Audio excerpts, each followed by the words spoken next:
Assalamualaikum warahmatullahi wabarakatuh. Salam prestasi, salam lestari. Alhamdulillah, ucapan pertama yang harus kita sampaikan sebagai rasa syukur kita kepada Allah Subhanahu wa Ta'ala yang telah memberikan kita kenikmatan dan kesehatan sehingga kita bisa bertemu kembali. Tak lupa salawat serta salam kita sampaikan pada junjungan kita Nabi Muhammad SAW. Pada pertemuan kali ini kita akan mencoba untuk menjelaskan materi tentang variabel frekuensi drive, yaitu suatu alat untuk mengatur kecepatan motor dengan mengatur frekuensi yang masuk. Mudah-mudahan video ini bisa bermanfaat bagi kita semua. Mari kita mulai materinya. Kita buka dulu ke PowerPoint-nya. Oke, variabel frekuensi drive kita menggunakan dari Schneider, yaitu dengan jenis Altivar ya, atau kita singkat biasanya dengan ATV 320. Nanti kita akan jelaskan tentang ATV 320-nya ya. Jadi kita fokus pada ATV 320. Ini sumbernya dari ATV 320 installation manual, jadi ini bisa di-download oleh rekan-rekan di SE ya, atau di Schneider Electrical, atau di browsing lainnya juga tersedia ya. Nah, di sini kadang-kadang kita ada pertanyaan karena di masyarakat ada yang menyebutkan variabel frekuensi, ada yang menyebutkan variabel speed drive. Jadi ada yang menyebutkan PFD dan ada yang menyebutkan PSD, dan itu katanya bendanya sama. Nah, kita coba di sini menerangkan ternyata pengertian variabel frekuensi drive dan variabel speed drive itu ada perbedaannya. Nah, nanti kita ingin tahu dari mana sumbernya ini gitu kan. Nah, kalau variabel frekuensi drive merupakan pengontrol gerak atau drive ya, yang bekerja dengan cara mengubah frekuensi. Nah, jadi di sini yang dirubah supaya motor berkecepatan tinggi atau berkecepatan rendah sesuai dengan keinginan, nah itu ternyata yang diaturnya adalah frekuensi. Jadi PFD hanya untuk dihubungkan dan digunakan untuk motor AC saja. Karena kalau motor DC kan frekuensinya sudah stasioner ya, atau flat.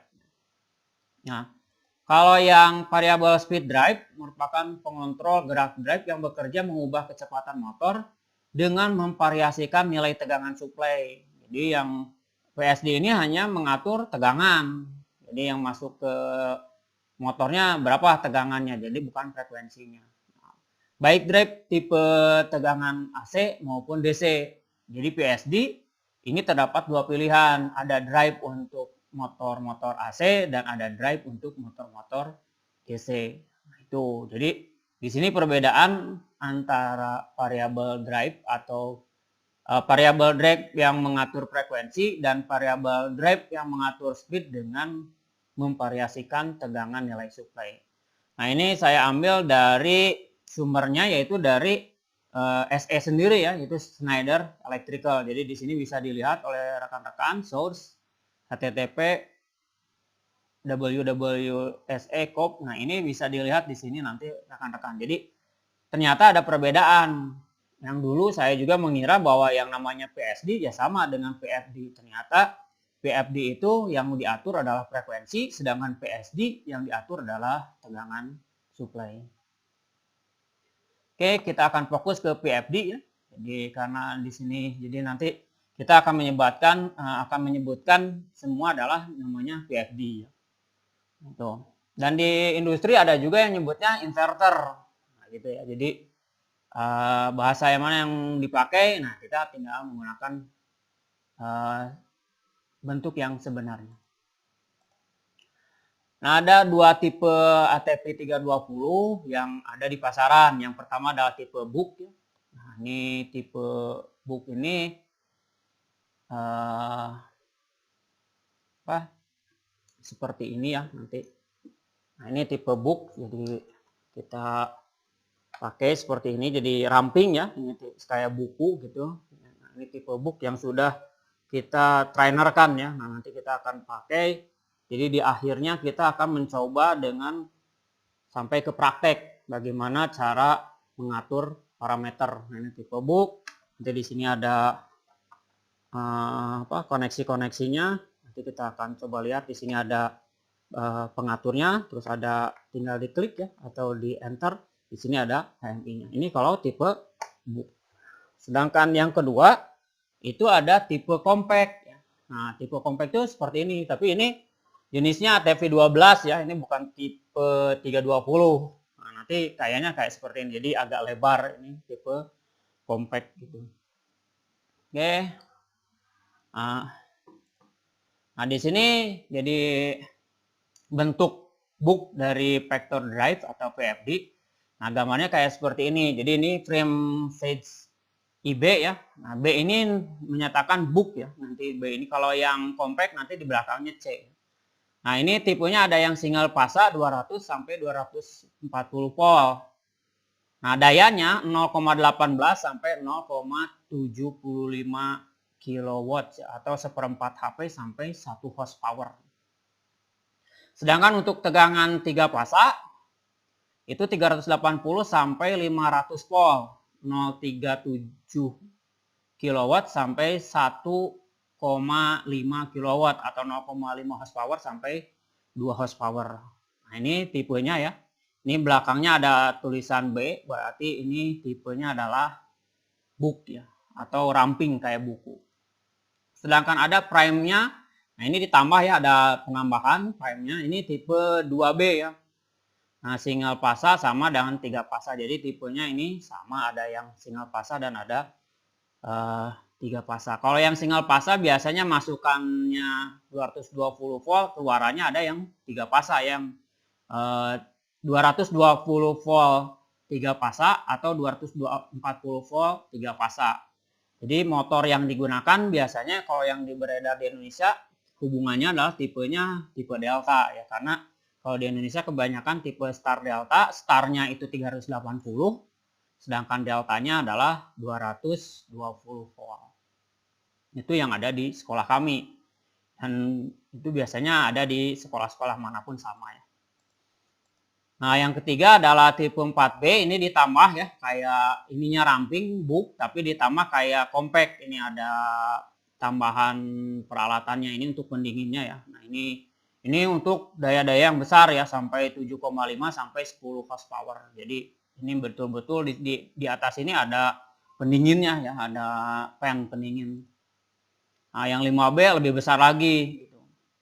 Nah, di sini ada HMI, ini adalah untuk potensi untuk pengaturan ya. Jadi pengaturan tegangan, nanti kalau di tengahnya bisa kita klik. Nah, itu kalau yang lain kan ada enter ya. Di sini klik atur enter. Dari sini ada mode bus ya. Ini untuk komunikasi dengan PLC atau dengan HMI yang lain dengan menggunakan RJ45. Nanti di dalam sini ada kabelan koneksinya. Nah, sedangkan tipe compact seperti ini. Jadi kalau yang 1C seperti ini, 1 fasa. Jadi dia tidak ada yang 3 fasanya untuk 1C. Nah, tapi kalau untuk yang 2C, nah ini ada yang 3 fasanya. Jadi tipe compact ini dia berbeda. Kalau yang tadi tipe book itu bisa 1 fasa atau 3 fasa dalam 1 frame. Kalau ini, kalau ingin kita yang 3 fasa keluaran dan 3 fasa masukan, ini adalah size-nya 2C. Nah, sedangkan yang satu lagi yang lebih besar ini sampai 5 horsepower ya. Jadi di sini hanya sampai 5 horsepower. Kalau yang tadi bisa sampai 10 horsepower yang compact. Nah, ini wiringnya ya, tipe book. Nah, seperti ini. Tadi kita sudah perlihatkan wiring tipe booknya ya. Nah, ini ya. Nah, ini tipe booknya seperti ini. Wiringnya ada di bawah, jadi vertikal, dia berdiri dia. Wiringnya di sini ada switch, yaitu berupa source, berupa sink eksternal. Jadi di sini bisa tambah dengan power luar ya 24 volt atau sink internal. Nah, sink internal di sini sudah disediakan plus 24 atau dengan 0,24 ya. Nah, ini nanti di sini ada PTC, terus di sini ada RJ45 ya. Nah, R2A dan R2C ini adalah relay untuk pengawasan. Nanti kita akan jadi si PFD ini kita akan sambungkan dengan MCB, terus kita akan sambungkan dengan thermal magnetic atau di Schneider disebutnya JP. Nah, nanti disambungkan ke kontaktor magnet, pengunci, masukkan ke sini. Jadi kalau motornya ada gangguan, maka otomatis si gangguan ini akan terdeteksi oleh R2A atau R2C atau kita menggunakan R1A atau R1C. Jadi ini relay yang ada di dalam PFD, variable frequency drive, sehingga akan mematikan. Jadi diharapkan pada saat ada gangguan PFD kalau tidak menggunakan sistem pengawasan ini atau kita biasa sebutkan watchdog ya, nanti kita akan jelaskan pengertian dan rangkaian watchdognya. Nah, ini PFD bisa rusak. Tuh ya, seperti yang ini kemarin ini udah rusak karena PFD-nya nggak dipasang, langsung kena gitu ya. Jadi pada saat diperbaiki sudah tidak bisa yang tipe compact ini. Jadi kegunaan dari relay 2A dan 2C atau R1A, R1C ini adalah gunanya untuk pengawasan jika bebannya loss atau terjadi short circuit. Nah, nanti dia akan mematikan kontaktor magnet dan kontaktor magnet sebagai sumber daripada PFD akan mematikan sumbernya ke PFD sehingga PFD aman. Itu nanti kita akan coba praktekkan. Yang pertama itu nanti kita akan praktekkan penggunaan dari watchdog ini ya, atau relay 2A 2C atau R1A 1C. Terus di sini ada koneksi lain, ada digital I6, digital I5. Nah, nanti ini kalau pakai preset kita menggunakan jadi preset ini menggunakan manual untuk mengatur speednya mau berapa nanti kita bisa masukkan. Terus di sini ada A1 A2 ini untuk analog ya, analog input. Nanti diberikan seperti ini. Itu yang tipe bu. Kalau tipe compact dia tidur ya, nah, kayak seperti ini juga dia tidur ya. Nah, ini kebanyakan tipenya seperti ini. Kalau tipe compact tuh tidur semua. Jadi sama, isinya sebenarnya sama, hanya posisinya saja yang berubah, yang berbeda gitu ya. Jadi kalau yang ini berdiri dari atas ke bawah, kalau ini dari kiri ke kanan, sama ya. Itu untuk wiring karakteristiknya. Nah, ini katalognya ya. Jadi produk rank ATP atau ATPAR di sini karena di sini merek ATP, terus produknya ini 320 karena di sini tertulis 320 ya. Nah, 320 ini kalau misalkan nanti ada ATP 312-nya di sini tertulis 312 atau ATP 12 nanti ada tipe 12. Nanti banyak ya ATP, tapi kita akan fokus ke ATP 320 ya. Terus di sini faktor power, jadi di sini kalau ada U maka dikalikan angka belakangnya itu dengan 0,1. Kalau di sini kan dicontohkan 22 ya. Berarti ini 22 kali 0,1, 2,2 kW. Jadi ini kalau ada tertulis seperti ini berarti dia berkekuatan sampai 2,2 kW. Nanti ada yang tertulis 75 ya, 075. Berarti dia untuk 0,75 watt. Ada yang tertulis 15, berarti itu 1,5 watt. Nah, itu ya. Jadi ini tegangannya. Kalau di sini tertulis D, maka perkaliannya 1. Jadi kalau 22 ya 22 kW. Nah, di sini ada power part supply. Kalau di sini tertulis N4 ya. N4 itu berarti masukan 3 pasa, keluaran juga 3 pasa. Nah, kalau M3 itu masukan itu adalah 3 pasa dengan ketegangan 220 per antar pasanya. Nah, keluaran juga per antar pasanya adalah 220 tapi 3 pasa. Kalau M2 itu single pasa. Jadi yang masuknya hanya pasa netral 220 volt tapi keluarannya jadi 3 pasa. Tapi antar pasanya adalah 200 sampai 240 volt AC. Makanya di sini biasanya kalau yang M3 ini dengan M2 dan M3 biasanya digunakan untuk rangkaian-rangkaian delta karena di motor kita kebanyakannya adalah start delta 380 garis miring 220. Tapi kalau misalkan di motornya langsung tertulis 380, nah itu berarti rangkaiannya langsung bisa start delta langsung. Nah sedangkan S6 itu 3 fasa tapi 600 volt AC ya. Nah ini masih upcoming marketing ya, karena di Indonesia kan paling besar tuh per pasanya baru 380 yang ada di sekolah kita. Nah di sini ada huruf akhir ya, huruf akhir ini nanti kalau tertulis C berarti dia tipenya compact, kalau misalkan tipe B berarti dia book. Nah, tipenya seperti itu. Nah ini nameplate-nya Altipar 320 ya. Di sini ada ATP 320 U15 M3. Nah, berarti di sini kan ATP, jenisnya ATP 320. Ininya dayanya 15, berarti ini 1,5. Makanya di bawah ada tertulis 1,5 kW sampai 2 horsepower. M3. Nah, M3 tadi adalah kekuatannya 3 fasa 220 volt antar fasanya. Sedangkan C berarti dia tipenya compact. Nah, itu ya. Seperti itu kalau membaca di nameplate-nya dan yang lain-lainnya. Nah, ini wiring diagramnya. Nah, ini control box-nya. Jadi nanti di sini seperti ini.